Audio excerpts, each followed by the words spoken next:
வணக்கம் பிரிசலோட் ஒருத்த மக்கள் உதவும் கரங்கள் எனது அன்பான உறவுகள் அனைவருக்கும் இனிய காலை வணக்கம். இன்றைய நாள் இனிய நாளாக மிக பரிசுத்தமான நாளாக உங்களுக்கு ஆசிர்வதித்த நாளாக அமைய இறைவனை பிரார்த்திக்கின்றேன். இன்றைக்கு பேச போகிறது கிருஷ்ணாவை பற்றி.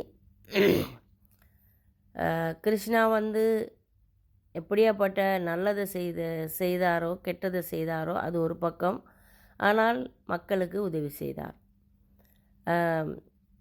அவருடைய பர்சனாலிட்டியோ இல்லை அவருடைய கொள்கைகளோ தேடி பார்ப்பதை விட ஒருவருடைய ஒரு பின்னாடி என்ன செய்கிறார் என்று தேடி பார்க்குறத விட எந்தளவு நல்லது மக்களுக்கு போய் செய்கிறாரு நல்லது செய்கிறாரு என்றது அது கிருஷ்ணாவாக இருக்கலாம், வேறு யாராகவும் இருக்கலாம். அப்படித்தான் நம்மளால் பார்க்க முடியும். என்னாலலாம் அப்படித்தான் பார்க்க முடியும். இந்த வீடியோ மூலமாக சில பேட்ஸ் கமெண்ட்ஸ் எல்லாம் வரலாம். நான் பேட்ஸ் கமெண்ட்ஸுக்கெல்லாம் இப்போ பயப்படுறதே இல்லை. எப்படின்னு கேட்டால், நான் நமது நாட்டில் உங்களுக்கு தெரியும், தற்போதைய நிலைமை மிக மோசமான நிலைமையாக இருந்து கொண்டு இருக்குது. எப்படின்னு கேட்டால், கொலை, குற்றம், களவெடுப்பு, கற்பழிப்பு, குழந்தைகளை கற்பழிக்கிறது, குடும்பங்களை நாசமாக்குறது, பல பல விடயங்கள் நடந்து கொண்டு தான் இருக்கிறது. உங்களுக்கு தெரியும், கோர்ட் சொல்லுக்கு போயிட்டு நீதிபதி முன்னுக்கே என்ன நடந்துச்சுன்னு சொல்லிட்டு. ஸோ அதே மாதிரி நமக்கு ஒரு பாதுகாப்புக்காக, நமது நலனுக்காக வேண்டி நியமிக்கப்பட்ட ஒரு ஆஃபீஸர் தேசபந்து தென்னக்கோன் அவர்களை தேடப்படுகின்றது. தேசபந்து தென்னக்கோன் பெரிய போலீஸ் பதியவே தேடிக்கிட்டு இருக்கிறாங்கன்னு சொன்னால், நமதுடைய நாட்டில் எவ்வளோ தூரத்துக்கு அந்த குற்றங்கள் மிக எளிமையாக செய்ய முடியுதுன்னு சொல்லிட்டு தெரியும். உங்கள் அனைவருக்கும் செய்திகளை பார்த்தால் தெரியும் எப்படியாப்பட்ட நிலைமை நமதுடைய நாட்டில் போய்கொண்டிருக்கின்றது என்று. அநேகமாக கிளீன் ஸ்ரீலங்கா என்ற இந்த முயற்சியில் நமது ஜனாதிபதி அவர்கள் முயற்சி செய்யணும். நமது நாடும் நல்லபடியாக வரணும். மற்ற நாடுகளுடன் ஒப்பிடும்போது நமது நாட்டில் ரொம்ப பொருளாதாரம் குறைவு, அதே மாதிரி பல பல குற்றங்கள். உண்மையிலேயே நமது நாட்டில் பொருளாதாரம் குறைவாக இருக்குதுன்னு கூட சொல்ல முடியாது.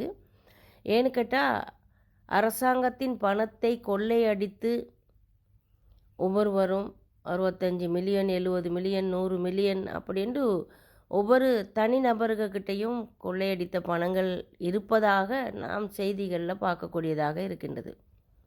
நீங்கள் செய்திகளை இந்த செய்திகள் எல்லாமே, இந்த பேச்செல்லாம் நான் ஒவ்வொரு பயணமும் ஒவ்வொரு செய்திகளையும், பல சிங்களமா இல்லை தமிழா, எந்த ஒரு செய்திகளையும் பார்த்து தான் நான் தெரிந்து கொள்வேன்.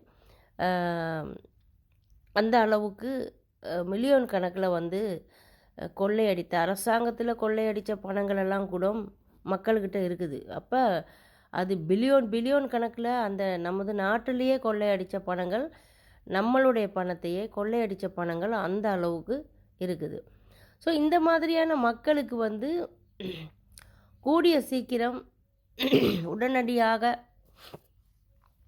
அதை தேடி கண்டுபிடிக்க, அதுக்கு ஒரு தண்டனை, கூடிய சீக்கிரம் தண்டனை, அதாவது ஆன் த ஸ்பாட் தண்டனை, நீ இப்படி செஞ்சியா இப்படியா அப்படின்ற ஒரு தண்டனை கிடைப்பதற்கு ரொம்ப ஸ்லோவாக இருக்குது.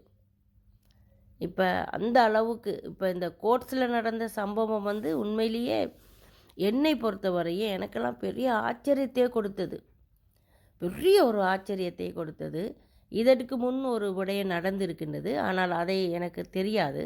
இந்த விடயத்தை நான் பார்க்கும்போதும், செய்திகளில் பார்க்கும்போதும், கேட்கும்போதும்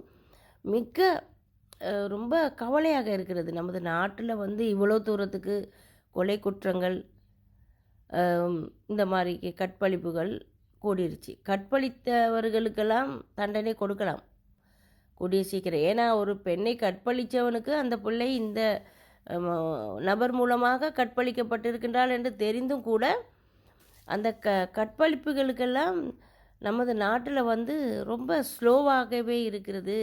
எல்லாமே இந்த சட்டத்திட்டங்கள் கூடிய சீக்கிரம் தண்டனைகளை கொடுக்கறதுக்கு, அதாவது சுருக்கா கொடுப்போம்னு சொல்லுவோம் இல்லையா, அப்படின்ட்டு அந்த மாதிரி ரொம்ப கவலைக்குரியதாக இருக்குது. இது எப்படியோ நமது நாடு மற்ற நாடுகளுடைய விட நல்ல நாடாக, நல்ல அமைதியான நாடாக, பொருளாதாரத்தில் சிறந்த நாடாக, மக்களுக்கு எல்லாம் செழிப்பாக அன்றாட சாப்பிடக்கூடிய ஒரு நல்ல ஒரு நாடை இந்த அரசாங்கம், இந்த ஏகேடி அரசாங்கம் கொண்டு வர வேண்டும் என்ற ஒரு நம்பிக்கை இருக்கின்றது. பொறுத்திருந்து பார்ப்போம். சரியா? தற்போது இப்போ இதெல்லாம் நான் ஏன் சொல்கிறேன்னு கேட்டால், அந்த லிஸ்ட்டில் வந்து நம்மளுடைய கிருஷ்ணா வந்து, அதாவது எஸ்கே கிருஷ்ணா, உங்களுக்கு தெரியும், யூடியூப்பர் வந்து இலங்கையிலேயே முன்புறமாக நின்ற ஒரு யூடியூப்பர். அதே மாதிரிக்கு ஹெல்பிங் ஹேண்டில் வந்து முன்புறமாக நின்ற ஒரு நபர் செய்து கொண்டு இருந்தார். அவருடைய வீடியோக்கள் பார்க்கும்போது சில நையாண்டிகள், நக்கல்கள் இருக்கின்றது. அதே மாதிரி ஒரு சகோதரிக்கு 5 மாதத்துக்கு முன்ன உதவி செய்த அந்த உதவியில் வந்து, நீங்கள் என்ன ஐஸ்வர்யா ராயா ஏன் வீடியோவுக்கு வர மாட்டேங்கிறீங்கன்னு கேட்டுட்டு, ஓகே நீங்கள் வீடியோவுக்கு வராட்டி பரவாயில்லை, ஒரு சைடில் இருந்து இந்த பேப்பரை வாசிங்க அப்படின்ட்டு அந்த பையன் சொல்கிறாரு. அதே மாதிரிக்கு வரும்போது கடைசியில் என்ன அண்ணாவோட கோபமாக எதுவும் தவறாக இருந்தால் மன்னித்து விடுங்கள், காலில் விழவா அப்படி என்ற ஒரு மன்னிப்பு கேட்டுவிட்டு தான் வெளியே வருகின்றார்.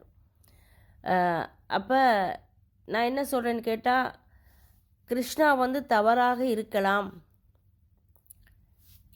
என்னை பொறுத்த வரைக்கும் நம்ம வந்து மேலே மட்டும்தான் ஒரு மக்களை பார்ப்போம், யாரையாவது பார்ப்போம், உள்நோக்கத்தில் அவங்க எப்படி இருக்கிறாங்கன்ட்டு தெரியாது. என்னையை பொறுத்த வரைக்கும் அவருடைய உள்நோக்கம் எப்படியாக இருந்தாலும் அவருடைய ஹெல்பிங் ஹேண்ட் வந்து பெரிய ஒரு விஷயத்தில் இருந்துச்சு.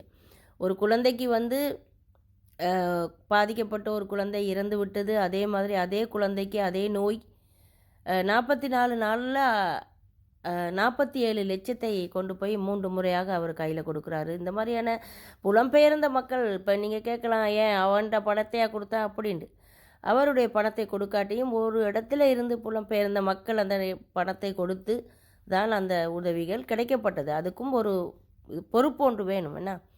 ஆகையால் இந்த வலைத்தளத்தின் ஊடாகவோ லைவ் மூலமாகவோ பல விமர்சனங்கள் வைக்கின்றார்கள். அந்த பையனுடைய ஃபோட்டோ, அந்த அந்த அக்காமார்கள் வந்து கட்டிப்பிடிச்சி, அவன் ஒரு சின்ன பையன், திருமணம் முடிக்காத ஒரு சின்ன பையன், அவன் 45-50 வயசு உள்ள ஆண்டிமார்கள் கட்டிப்பிடிச்சி முத்தம் கொடுத்து நீ அப்படின்னு சொல்லிடுறது எல்லாமே அந்த ஃபோட்டோஸுகளை எடுத்து வச்சு லைவ் மூலமாக ஓட்டுறதும், யூடியூப் மூலமாக போடுறதும், பல இதுகளில் போடுறதும் இருக்குது. அப்போ நான் என்ன சொல்கிறேன்னு கேட்டால், இந்த மாதிரி செயல்கள் செய்கிறான் என்ற தெரிந்தவுடன், நம்மளில் ஒரு தமிழன் தானே அவன் ஒரு தமிழ் மகன், நம்மளுடைய தமிழ் மகன் ஒரு குற்றம் செய்கிறான் என்றால் அவனை ஏன் நீங்கள் அந்த நேரம் ஒரு இடத்துக்கு கூட்டிகிட்டு போயிட்டு அவனுக்கு ஒரு நல்ல புத்திமதிகளை சொல்லி இப்படி செய்டா இதை செய்டா அப்படி என்று ஒருவன் திருந்துவதற்கு 1000 பையனை அவன்கிட்ட போய் அவனை சொல்லலாம். ஏன் திருத்தவில்லை அவனை? ஏன் தற்போது ஒரு சின்ன ஒரு பையனை வந்து இந்த அளவுக்கு ஒரு போராட்டத்தில் கொண்டு போய் நின்றுட்டீங்க எல்லாரும் சேர்ந்து? அதை சிந்திச்சு பாருங்கள். ஆகையால் எனது ரொம்ப கவலையாக இருக்கின்றது. அவன் என்ன செய்திருந்தாலும் நீங்கள் கேள்வி கேட்டு அவனை திருத்தி ஒரு நல்ல நம்மளுடைய மக்களுக்கு, நம்மளுடைய நாட்டுக்கு தான் உதவி செய்கிறான். வேற எங்கேயாவது போய் செய்கிறானா? இல்லை. பல குற்றங்கள் இருக்கலாம், தவறுகள் இருக்கலாம். நம்மளால் முடியும் மற்றவர்களை திருத்த. ஏன் திருத்தவில்லை? ஏன் சொல்லவில்லை? இப்போது ஏன் கத்துகின்றீர்கள்? தேவையில்லாத படங்கள் போட்டு அவனுடைய லைஃப்பையே இல்லாமாக்குறீங்க. அவனை மட்டும் இல்லை, இன்னும் பல நண்பர்களை, யூடியூப் நண்பர்களை எல்லாம் குறிப்பிட்டு ஃபோட்டோ